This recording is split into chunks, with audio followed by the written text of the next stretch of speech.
неформално. Това е частта, която правим за вас. Надявам се да ви бъде интересно и да се прекарате добре. Ще анонсирам първото ателие, което сме нарекли заедно с неговия водещ, бъдещ актьор в Шекспиров театър, водещ на ателието Йосиф Шамли.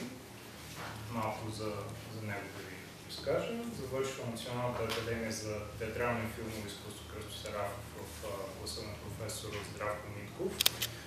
Носител е на награда Аскер 95 за поддържаща мъжка роля, за Били Бибит в Полет над Куковиче гнездо.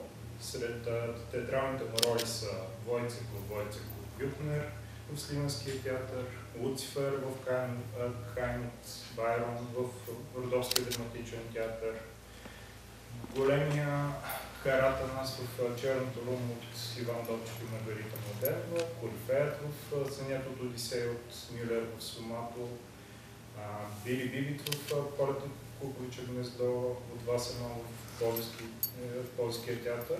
От 2003 година в трупата на Народния театър Иван Вазов, където негови роли са Файл в Човека, който прави дъжд, Себастиан в Бурята по Шекспир, Мъж в Куцулан или Вълча Богородица, Ейди в Побъркани от любов, Светослав Камбуров в Път от рози и тръни, Инспектор в Лека нощ Патриция, Ков Бацер в Посещение на старата дама, Блазиус в С любовта шега не бива, Роман в Бягащи страници, Крал Артур и други персонажи във Времетърс, Корнуол в Крал Лир от Шекспир, Порфирий Петрович в Престъпление и наказание, Съдията в Волпони и съдията Ляпкин в Ревизор, Юбачов в Нощна първата. През този сезон можете да го гледате в Народния театър, в спектаклите с Любовта шега не бива, Бащата, Ревизор, на Нощната първа, Хамлет, Ричард III и Жан. И ви оставям в неговите ръце.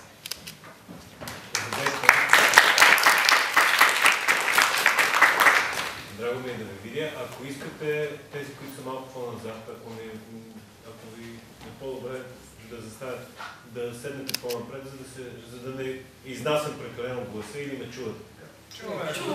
Чувате. Добре. Значи, представиха ме, Йосиф Шамли се казвам, може би тези, които не ме познават от театралната сцена, са ме гледали по телевизията, играл съм в няколко сериала, като Отплата, Дървото на живота втори сезон, Знака на българина, Под прикритие, редица така епизодични роли имам в български филми. Но не само от 2003, а още от 1996 година съм в Народния театър, с една кратка пауза, в която бях работил в театър Сомато и после от 2003 година отново се върнах в Народния театър, но това не е чак толкова важно. Сега, с удоволствие приех поканата да ви говоря за Шекспир. При това не за Шекспир, ами какво означава всъщност да играеш в Шекспирова пиеса. И в общи линии моите думи днес, отправени към вас, ще бъдат нещо като разказ за това с какви обстоятелства и перипетии съм се сблъсквал в работата си в Шекспирови пиеси.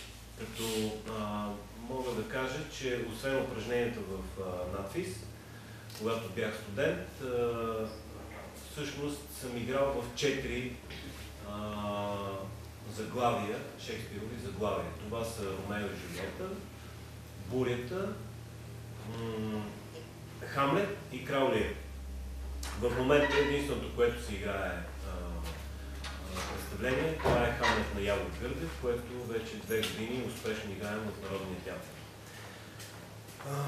Сега, темата, по която аз ще говоря, се нарича, съм я назовал да бъдеш актьор в Шекспиров спектакъл. В общи линии ще се опитам непринудено да ви разкажа за това какво съм си мислил през годините, какво си мисля, че означава да си актьор в Шекспиров спектакъл. Сега, в общи линии, аз нямам представа, повечето от вас се занимават с театър, ходят някакви кръжоци или просто идвате от любопитство, т.е. блъскали ли сте се с обстоятелствата на това да бъдете на сцена и да интерпретирате текст? Виждам, че някой кима. Добре, значи повечето от вас се занимавате с театър, т.е. стъпвали сте на сцена и в общи ще знаете горе-долу за какво ви говоря. Това е много добре. Сега, като начало, бих искал особено да наблегна на една скучна тема. Скучна за това, защото от гледна точка на динамиката на нашето време,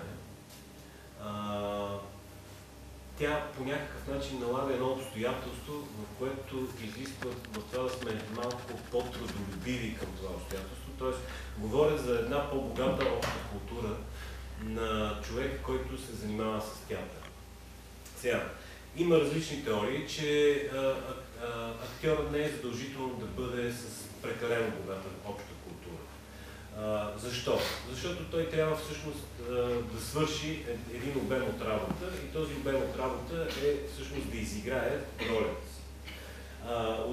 От тази гледна точка, задачите, които му дават режисьорите, той трябва просто да ги изпълнява, интерпретирайки ги от своя гледна точка или от гледна точка на режисьора. Но, сега, моето виждане е, че всъщност хубаво е и добре би било всъщност всеки от вас да има възможно най-богата обща култура, като имам предвид следното, от всякакви аспекти. Вземете дори това, което учите по химия, по география, по история, по математика, всъщност всякакви компоненти от общата култура на нашия живот, с който се сблъскваме, включително това да наблюдаваме хората в градския транспорт, по някакъв начин да имаме мнение за това какво се случва в момента в България, в света. Това по някакъв начин допринася за актьорските възприятия, както за една житейска позиция на актьора.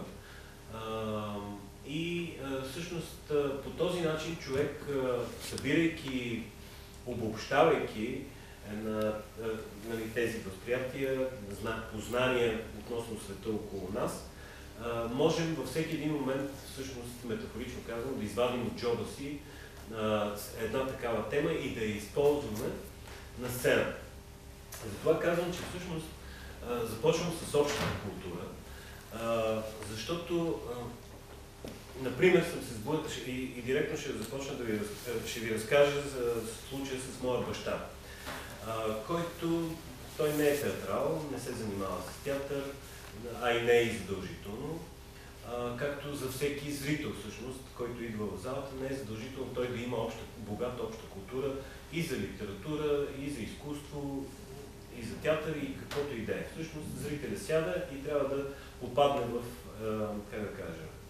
в една илюзия, в една игра, и от тази гледна точка той не е необходимо да има тази обща култура. Но общата култура на актьора за мен е важна, защото по този начин всъщност, работейки на сцената, репетирайки своята роля, изграждайки я във времето на репетиционния процес, аз мога някакси да вадя различни карти и да се опитвам да ги използвам, да ги навързвам в логиката на действие, в логиката на героя.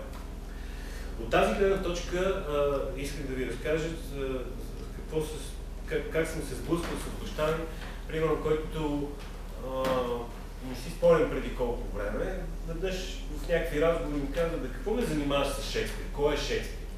И аз в един момент, въпреки че вече имах един-два спектакъла на Шекспир, по Шекспир в репертуара си, изведнъж забакнах.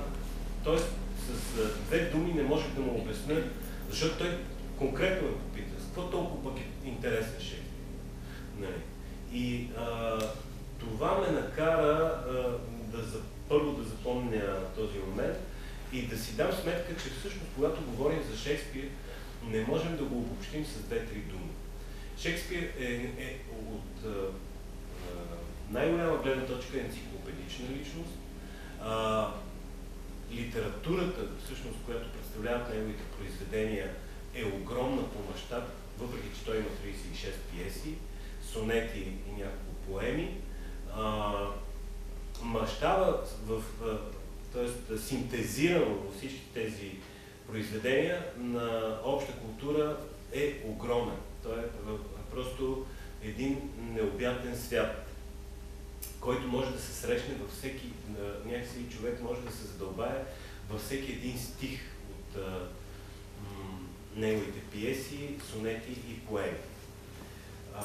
От тази гледна точка, всъщност за това искам да говоря за общата култура, защото без обща култура, за това какъв е Шекспир, от каква епоха произлиза, с какви политически събития, примерно, е съпътстван неговия живот, от какви литературни източници той черпи познания, с кого се сравнява, кого иска да надскочи.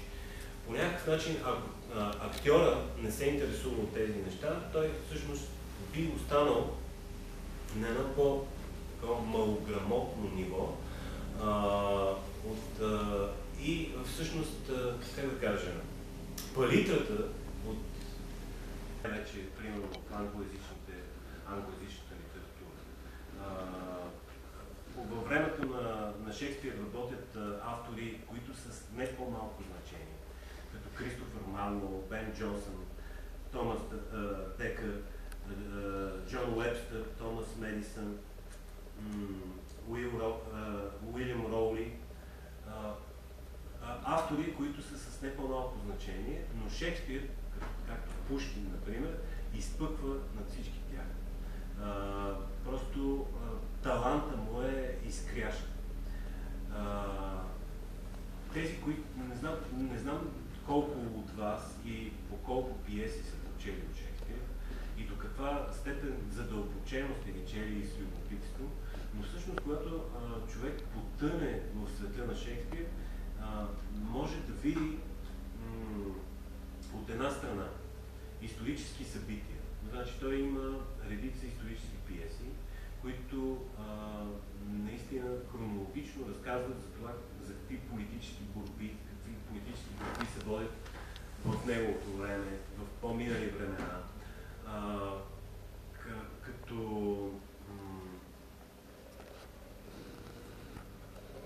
Всъщност, как той по някакъв начин се опитва не да угажда на своето време, т.е. тази елизабетинска епоха, т.е. нали, що се отнася до неговото отношение към, как да кажа, към английския двор, нали, не може рязко да обвиняваш, примерно, за някакви обстоятелства аристокрацията за сметка на някакви политически конфликти или събития в неговото време. Трябва да има една завуалираност. Като пример, индиректно той може да говори за събитията, които съпътстват неговата епоха, като Хамлет, който да не е ситуиран в Англия, а да е ситуиран в Дания. Съответно, можем, когато вече Хамлет е датски принц, да се отнасяме събитията, които се случват в Дания, от дистанцията, все едно, примерно, ние живеем в България, но не е български принц, а македонски принц или гръцки принц. И съответно, понеже това е писано, да кажем, ако Шекспир беше българин, някакси от дистанцията на това, че той не е в нашата държава, да съдим по тези обстоятелства за това какво има предвид Шекспир и съответно политическите събития. Такива обстоятелства има много в Шекспировите пиеси. Има не само в историческите драми, има в трагедиите. Примерно една трагедия като Крал Лир. Тези политически обстоятелства и събития, които, като например, мъжете, ако познавате сюжета в Крал Лир, Крал Лир разделя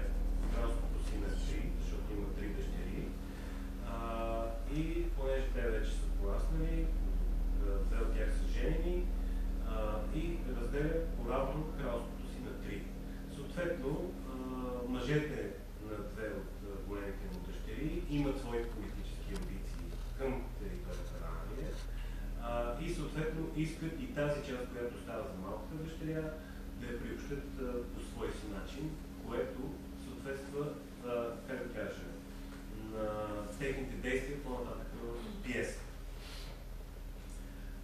Това са едни важни обстоятелства, които когато човек работи Шекспирова пиеса, трябва също да ги има предвид.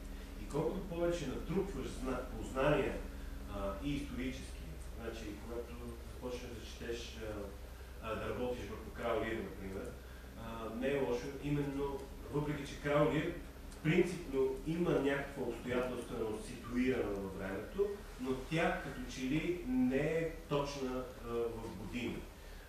Напомня като че ли някакви събития, примерно цар Борис III, който се опитал да завладее Южна Тракия, пък еди какво си, но всъщност това само по някакъв начин напомня. Затова трябва да се има предвид историята, цялостната история на Англия и какъв тип култура, какъв тип театър е правен в това време. Защото театър, който в днешно време интерпретираме, е много, много по-различен от театър, който е бил в Шекспирово време. Сега, тук има едно обстоятелство, което е интересно да съобщя, защото в днешно време повечето актьори подхождат по съвременен начин, първоначално към текстовете на Шекспир. Какво имам предвид? С натрупването на жанрови, как да кажа, на видове жанрове през 20 век, защото още до някъде до средата на 19 век жанровите тематики са изчистени. Нали, там все още имаме трагедия, комедия, леко започва да се прокрадва мелодрамата, но смесването на жанрове, което срещаме през 20 век, такова във времето на Шекспир не е имало. Там автор е длъжен или да прави чиста комедия, или да прави, да кажем, една абсолютна трагедия, или историческа драма, която сама по себе си да, може да има комици, както знаете, има отделни моменти, в които се явяват комици, както в Хамлет, Гробарите, това се играе от комици, но като цяло сюжета е драматичен, с определени трагедийни обстоятелства. От тази гледна точка, пак ще ви върна към това, че когато съвременният актьор подходи към Шекспир, той не бива да смесва още в самото начало, според мен, жанровете, например, не бива да подхожда психологически към ролята. Защо? Защото в това време актьорите са си спестявали прекаленото не от мързъл, прекаленото вживяване и именно поради тези обстоятелства самия Шекспир да кажем, в един монолог или в една по-дълга реплика описва или казва, всъщност героя казва какво изпитва в момента. Тоест, аз днес, макар и Блед пред вас, всъщност Блед отваря скоби, защото тук на Лубов мост и на Орлов мост ме срещна един груп човек, побутна ме и аз се замислих за обстоятелствата в света, как хората са груби, разказва в общи линии за това, за нещо, което всъщност го е накарало да се замисли, да се ядоса дори. И ето, всъщност, не е необходимо аз да интерпретирам ядосаност почти в цялата пиеса, в пиесата си. Изцяло. Затова трябва да се има предвид, пак по отношение на общата култура, говоря, като натрупване на обстоятелства, когато се захващаме с Шекспирови пиеси, че първоначално, подхождайки към ролята, не бива веднага някакси да се хвърляме в първата си представа за това каква е нашата роля, как ще я изиграе. Трябва по някакъв начин да се проявява, поне аз така правя, едно търпение в началото да не се впускам да играя някакви мои представи, които са първоначални. Запазвам си ги като една първоначална интуиция, но в последствие много често самия Шекспир ме изненадва в обстоятелствеността на самия му език и обстоятелствата около самото действие на героя.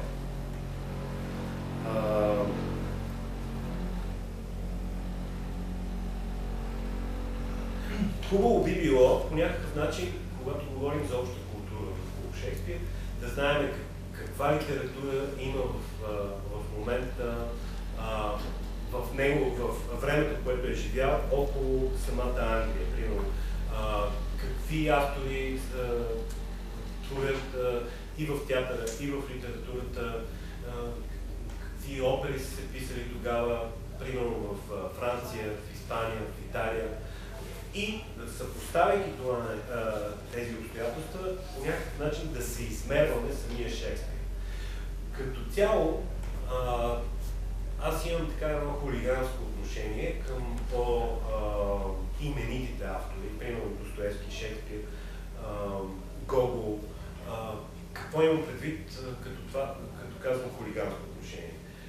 Пристъпвайки, това не означава, че не ги харесвам, но пристъпвайки към тях, аз винаги си оставам едно на ум, че нещо в някакъв момент, в някаква тема, моя си, разбира се, аз бих могъл да ги критикувам. По някакъв начин бих искал да се опитам да се съизмеря с тяхната тематична насоченост. Този тип критичност помага по някакъв начин да тълкуваме като цяло самия автор, а не да бъдем раболепни към, към това, че всички казват, да, Шекспир е велик, да, Достоевски е невероятен автор. Да, така е, но винаги да има едно но. Тоест, но защо? Защо, например? Защо Катерина Иванова, която е героиня на Достоевски в Престъпление и наказание, защо тя трябва, примерно, да умира толкова трагично край реката Петербург и защо съм длъжен да изпитвам този катарзис от чувства и тази драматичност? Нужно ли е да се стига до такава крайност? Примерно съм си задавал въпрос, когато чета романа Престъпление и наказание. И по същия начин винаги си слагайте едно но. За тези от вас, които се сблъскате с текста на Шекспир, пък и с който и те голям автор. Не е лошо човек да има едно собствено но. Това е нашата си позиция. Исках да ви разкажа като пример за това но. Исках да ви разкажа по отношение на паралела, примерно какви писатели и каква литература, да кажем, има в Англия, каква има във Франция. Дайте си сметка, например, че когато Вазов е творил, Вазов умира 21 година. 905, значи той умира 1921 година. А 1905 година в Русия вече има поети, които пишат стихове в цифри. Какво имам предвид? Примерно, стиха на... не си спомням вече кой беше, е следния. Стиха се казва 9. 9, 4, 7, 8. 4, 7, 3, 945. 945, 4, 7, 3. Сега, аз импровизирам, но съм чел такива стихове. Сега, ако вземем Вазов, който е наш голям, изключително голям автор, той по някакъв начин закъснява във времето си, но ценността на Вазов е това, че изземва една липса на... защото дълго време, в време, в което България по някакъв начин не е съществувала като държава и сме били в турско иго, и не сме имали и учители, и писатели, които са могли да се изявяват, в Западна Европа вече жанровете и стиловете отдавна са изпреварили това, по някакъв начин ситуацията на изкуство, което се намира в България. И за това Вазов не е виновен, че пише архаично, че пише, примерно, по дигото и по дигото може да ни се струва съпоставено с модерната поезия, да кажем в Русия или с анархистите, които 14-та година застават на сцената и техните пиеси се застрелят с кръвосни патрони от картечница в публиката и всъщност са дръзки. Салвадор Дали и Луис Бунюел снимат вече филми, където режат човешко, нали, това е на кино, разбира се, не е на истинско човешко око и се появява сюрреализма. Нали, в Западна Европа кипи и ври от нови жанрове, докато ние все още, как да кажа, като паралел, нашата литература компенсира. Да, има един Гео Милев, да, има един Пенчо Славейков, имаме кръг на символисти, това, което сигурно учите в училище, но като динамика Западна Европа доста е изпреварила България в това отношение, като светогледното виждане. Това е интересно да се наблюдава, пренасяйки го в епохата на Шекспир, можете да видите същите обстоятелства. Театъра сам по себе си има свойството, както и обществото, на това да има кризи, върхове и спадове. В момента, например, отваряме кавички, апропо, в България цари наистина една такава криза на идеи. Работи се предимно да нахраним зрителите и да нахраним зрителите с някакво представление, каквото и да е то, т.е. да ги забавляваме и съответно да им вземем парите, т.е. да бъдем леко комерциални, някои леко, други по-тежко. Работи се в момента в една много интензивна комерциална насока. Не се работи в пълния обем от жанрове, които, примерно, театър може да предложи. Трудно може да намерите сега в момента заглавие като Бекет, трудно може да намерите заглавия на ЮНЕСКО, трудно може да намерите дори заглавия на по-авангардни автори за 19 век. Може да намерите така съвременни пиеси, които са стереотипни, т.е. разказват една история, колкото фактически да имаме една навързана строга история и от тук нататък да си правим нашия театър. Но театър сам по себе си е богатство от наистина много видове жанрове. Както, например, пекинска опера, комедия дел'арте, клоунада, цирка също е вид театър. Нали, това нещо в момента е стеснено именно от, как да кажа, от това, че публиката не предполага като искане богат диапазон. Тя иска да купи продукт, който да дойде, да гледа, да си плати билет и да се забавлява. И съответно и в театрите се прави представления, които именно да забавлява публиката. Това всичкото го се отнасям към темата за общата култура, която е необходима да трупаме, когато пристъпваме към ролите си в Шекспирови спектакли. Значи направих този паралел с Вазов и да кажем неговата поезия. Така, по мое виждане, леко архаична поезия и да кажем авангардната поезия в началото на 20 век. Споменах ви за пекинската опера, това са така едни древни жанрове, споменах ви за комедия дел'арте. Именно защото човек трябва, когато работи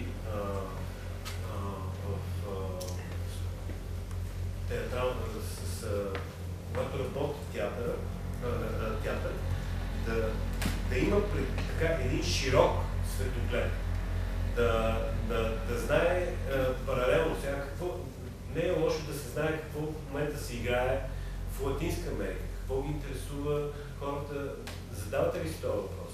Примерно, какъв театър се играе в Чили, какъв театър в момента се играе в Пекин, какъв театър се играе в Португалия, какво ги интересува шведите като театър, към какво са любопитни, кои теми, играят ли си собствените класици, играят ли си собствените класически жанрове, примерно в Китай, защото една китайска култура, която е на 5000 години, е много как да кажа, древно от европейската, с много повече традиции и много повече разнообразие, но за съжаление не толкова позната в Европа, може би се развива в някаква друга посока.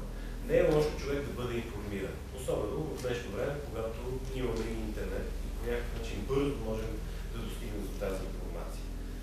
Сега, пак ще се върна към общата култура.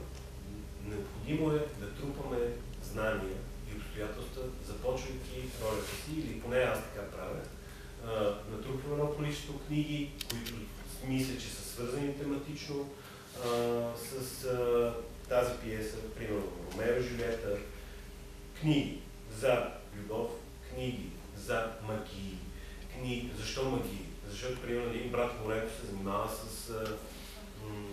той вари едни странни отвари, той така, има странни връзки с властта. Той, той е дипломатичен към властта, т.е. към велможата, който е Ромео от Верона, но същевременно е близък приятел на Ромео. Да, той как тълкователи на Шекспир, които казват, че брат Лоренцо е мистик, нали, в така, един по-голям диапазон на тази тема, говорейки за мистицизъм. Ето защо взимам книга, която говори за магия, говори за тайни общества. Бих взел книга за това какво се е случвало в Италия, като история. Защо Верона? Верона какво е? Град в Италия. Италия какво представлява в тези години? Да, намирам, че тогава всъщност има градове-държави. Защо градове-държави? Какво значи това Пловдив да е една собствена държава? Защо държава? И започвам така да тръпвам един голям обем от информация, който се надявам по-късно да ми свърши работа. Сега казах ви, че в общи линии това е малко така по-скучната част. Да, скучна, за мен лично е предизвикателство и любопитство, коя книга да издърпвам от библиотеката си, затова ги събирам. Събирам колкото се може повече книги, колкото се може повече пиеси, които да ми дадат информация за какво става дума. Защо, примерно, Ромео и Жулиета? Имало други пиеси Ромео и Жулиета. Имало други пиеси с същата тема. Имало други пиеси на тема Хамлет. Какви са те? Започвам да проявявам любопитство и без да ангажирам никого от тези, които работим на пиесата, си ги чета отделно и си търпвам информация. Това е по скучната част за общата култура, която за мен е изключително важна. И само това искам да ви кажа, че примерно академичното образование в момента в надпис, което отдавна е забравено, то така е и замислено. Значи не случайно надпис е Национална академия за театрално и филмово изкуство. Какво означава академия? Университет. Тоест, идеята е актьора, режисьора, театроведа или сценографа, сценографите учат в художествената академия, но тези, които излизат като студенти от завършени надпис, трябва да имат обем от знания, т.е. примерно западноевропейска литература, българска литература, да кажем история на танцовото изкуство, т.е. трябва да имат един обем знания на ниво академични знания, които да са натрупали през тези 4 години, в които учат надпис, и същевременно да придобият една опитност, като се упражняват по актьорско майсторство. Това е всъщност идеята и затова се нарича академия. Това е социалистическата идея, която не е лоша. Например, на Запад не се практикува навсякъде такъв тип обучение. Западните актьори предимно се стремят да посещават, да кажем, уъркшопове, школи, едногодишни, едномесечни. Например, школата на Марсел Марсо, той вече почина, но пример, аз се занимавам с пантомима. Гледам да посетя възможно най-именитите мимове и техните школи, които са във Франция, ако имам възможност да пътувам до Германия. Натрупвайки тази биография, имайки тези школи, всъщност аз в моето CV, когато отида и се явя някъде на конкурс, представям това, така и така. Бил съм при Масо, бил съм при Еди Колоси, бил съм при Еди кой си, ако съм актьор, бил съм в курса на Кевин Спейси, бил съм в школата на Ли Страсбърг, бил съм Еди къде си и ако ви удовлетворява, пробвайте ме за кастинг на вашия филм или театрален спектакъл. Така практикуват на Запад. Има, разбира се, и академии, които са на принципа, който учат и българските студенти. Тук също се появяват такива школи, театрални школи, кръжоци, еди кой си води, опитват се да имитират надпис, но това не е лошо да има разнообразие в това отношение. Жорж Шекспир по някакъв начин се явява енциклопедична личност на своята епоха, защото той обема, за разлика примерно от едни испански комедиографи, които пишат тясно някакси в посока на комедии, той обема и политически обстоятелства, политически събития, география, знание в литературата. Така, работи в много богат диапазон от житейски обстоятелства. Сега, много е важно, когато аз работя над ролята си, да търся какъв е жанр на моето представление. Споменах ви, че в епохата на Шекспир те са били няколко жанра. Чистите жанрове са трагедии и комедии. Когато идва 20 век, започват да се трупат нов тип жанрове. Примерно мелодрама, смесване между трагично и комично, което означава, че да, аз мога да изпадна, като моят герой може да изпадне в комични обстоятелства, но като цяло неговата действена линия има трагедиен, как да кажа, нюанс. Да, може от време на време да се усмихнете на моята съдба, която виждате на сцената, но като цяло аз съм длъжен да изработя пред вас роля, която да ви натъжи и някакси да тъпувате на обстоятелствата, които има. Прескачайки, да кажем, 60-те години на 20 век, се появяват автори като ЮНЕСКО, като Бекет, които казват, защо трябва да рубуваме на този академизъм, защо трябва да рубуваме на, как да кажа, на тази древногръцка патетика към академичния театър, защото през цялото време европейската култура и литература на така едно 400-500 години се измерва с древногръцките постулати, например, театър, литература. Защо да не загърбим това?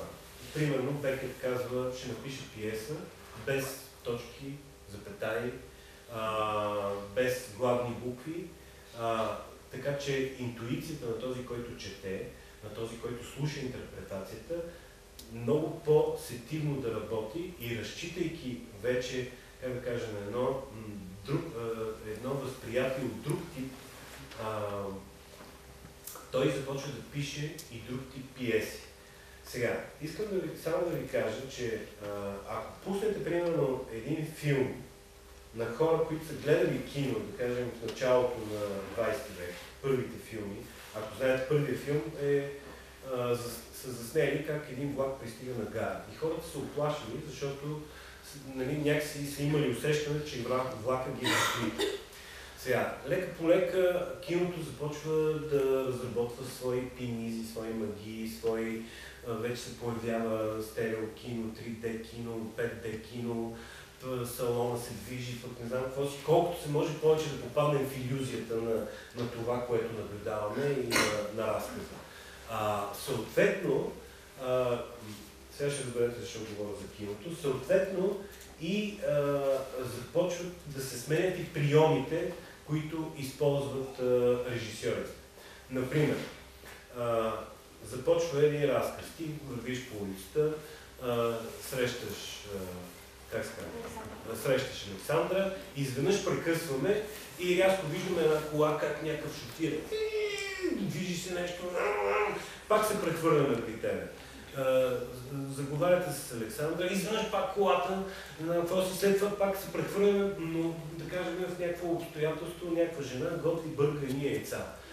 И сега това нещо, това прескачане на сюжетни линии, днешният зрител е свикнал, вече има навика някакси да наблюдава тук, там, как знаете, че музикалните клипове дори много по-бързо сменят обстоятелства и можеш да нахвърляш няколко разказа да ги вплетеш, монтирайки динамичен сюжет в един клип. Но в епохата на Шекспир този тип монтаж е чужд, как да кажа, в смисъл не е познат. Не случайно ви казвам, че възприятието на съвременния зрител е много по-динамично от възприятието на зрителя, който е бил в онази епоха. Но не подценявайте, как да кажа, зрителите от онази епоха, не ги подценявайте, не ги мислете, че са, как да кажа, по-първобитни в това, че защо не могат да възприемат. Защо? Защото нямат навика, не са научени. Като цяло, не бива отдалечените епохи, които са, да кажем, от преди 2000 години, от преди 3000 години. Ако взимате литература от този тип, ето сега, например, наскоро Руси Чанев ми подари една книга Шумерска поезия. Аз самия не знаех шумерската цивилизация, че 3000 години преди новата ера съществува. Това са 5000 години от времето, което ние живеем. И сега, какъв е човек, който е живял преди 5000 години? Аз лично не бих казал, че той е, как да кажа, да, той ползва волска каруца, аз карам кола. Но по отношение на светогледа не бих го подценил. По отношение на неговата философия не бих го подценил. Не подценявайте всъщност заради, как да кажа, модерната технология, заради това, че живеете в едно модерно, забързано време, хората от минали епохи, тяхното възприятие за света. Напротив, те са не по-малко рефлективни и по някакъв начин, как да кажа, не са... Техните съждения са именно не по-малко рефлективни от нашите. Даже мога да кажа, по някакво отношение те дори ни изпреварват, защото идват и се прибират вкъщи, свършат къщната работа и пак около катедралата. Искам да кажа, че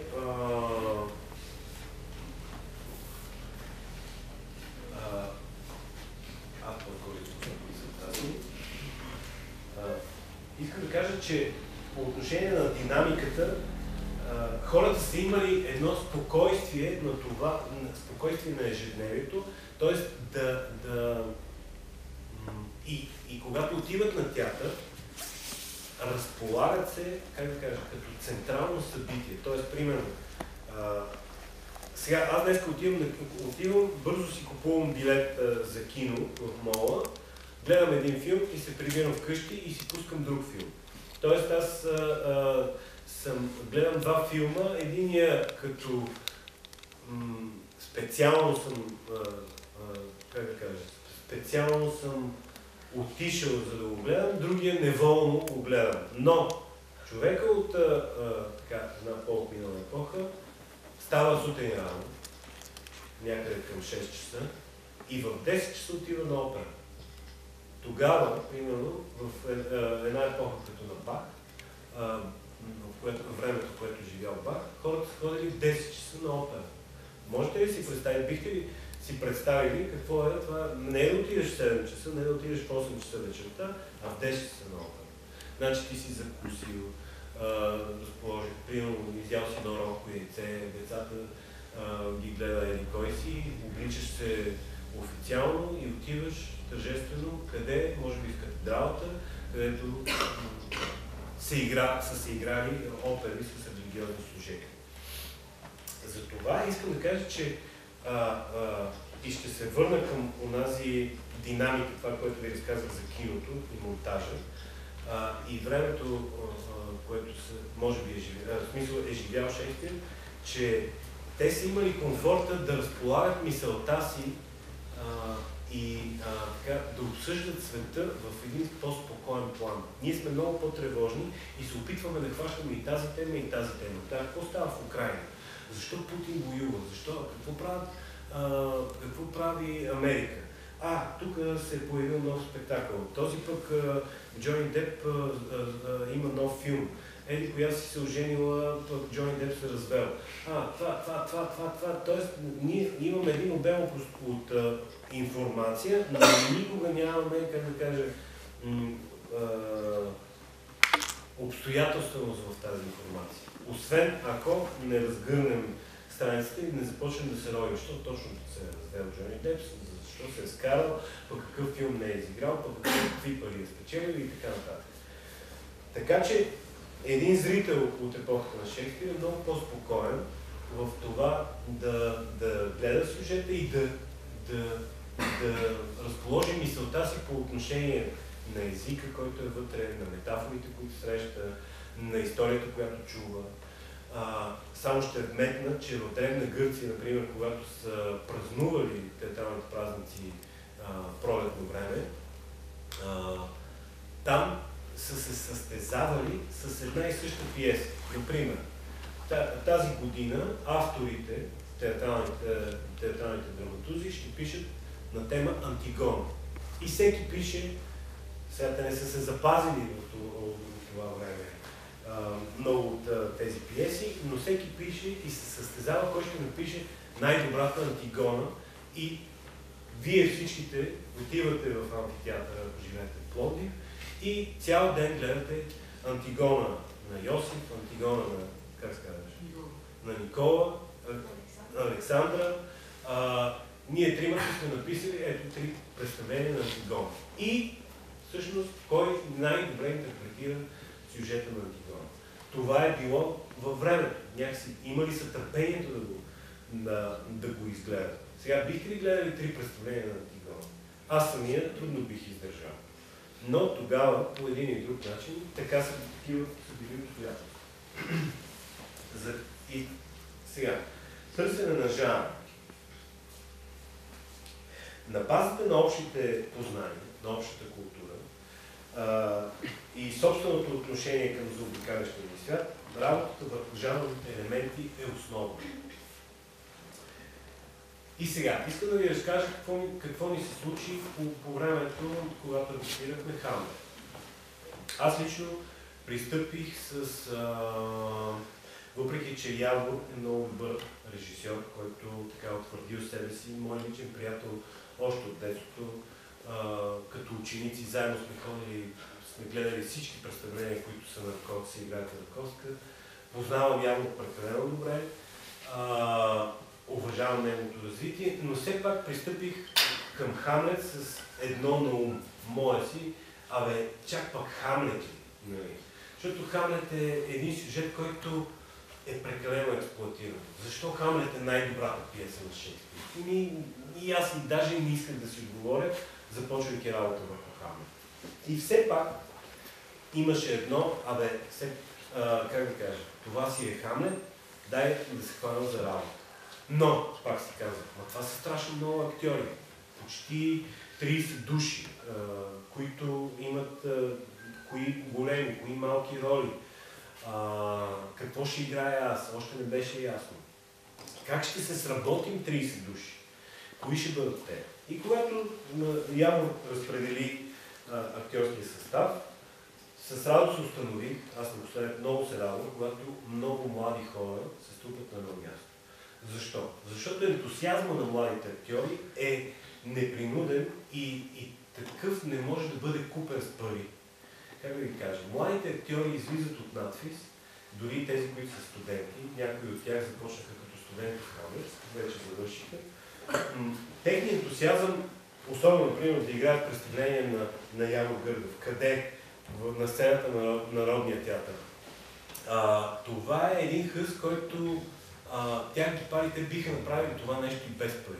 Същевременно Явор включи отново, както в нощната периода, двама хореографи, които всеки ден правеха с нас една разгрявка на тялото. Тя по-скоро да го наречем танцов екзерсис с елементи на йога и там се събирахме почти целият състав творчески състав на Хамлет. Всяка сутрин започвахме с много такъв тежък екзерсис. Вече с натрупване на времето, някъде около 3 месеца и половина работихме Хамлет, при това през лятото. Станахме супер добри. Почнахме да правим някакви големи преси по не знам колко си, лицеви опори, някои задобряха, други отслабнаха, но това, че сутрин се събирахме, ни споделяше като екип. Ставахме, как да кажа, да, ние се познавахме, аз лично се познавах с много от актьорите, но се сближавахме. Това да правиш упражнение до някого, да го търпиш като тяло, по един или друг начин така да свикваш с този, който е до тебе и да му имаш най-вече доверие. И сега, лека по лека започнахме да настъпваме в важните обстоятелства. Кажи, нещо смешно ли разказваш? Кажи, кажи. Не, нищо. Лека по лека започнахме да настъпваме в важните игрови обстоятелства, действени.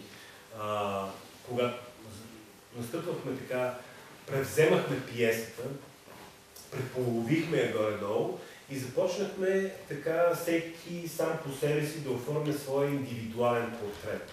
Сега, моята роля не е толкова голяма, но аз все пак седа отстрани и наблюдавам в какво ще присъствам и аз. Аз играя в Хамлет актьора, т.е. шефа на актьорската трупа, която Хамлет наема, за да изиграе по негова поръчка един спектакъл, който съответно да напомни за престъплението, което са извършили майка му и неговия чичо, т.е. са убили баща му. И да види тяхната реакция. Защото един дух, на който той не вярва, не до край вярва, му е казал, че е извършено убийство и че чичо му е убил брат си, т.е. неговия баща. И Хамлет иска да провери чрез това представление истина ли е това.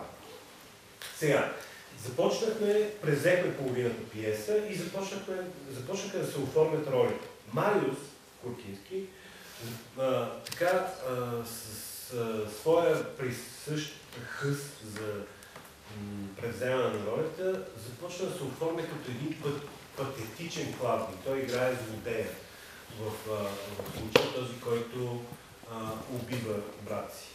Светлана Янчева, която познавам от роли, които, как да ви кажа, с нея съм работил в Сомато, възхищавал съм се на работата й, познавам от много години, изгради един така строг образ на майка, която говори с изнесен глас и съответно контрастира на тази патетика на нейния мъж, който беше Мариус, който леко така изгърбен, леко уж недъгъв, с една така архаична патетичност, който и без голям автор.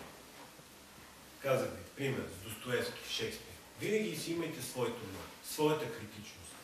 Не, че сте по-добри от Шекспир, но защо да не сте?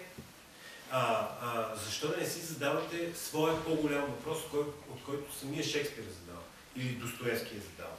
И искам да ви разкажа за един принцип, който самия Аристотел, който тълкува кое е трагедийното усещане в зрителя, мащабното трагедийно усещане, той го нарича в равнопоставеност на тези. С това свършвам. Не случайно ви споменах Антигона. Антигона е дъщеря, племенница на краля. Тоест, все едно ти си племенница на Бойко Борисов. Някакси се опитвам профанно казвам, да го се поставя.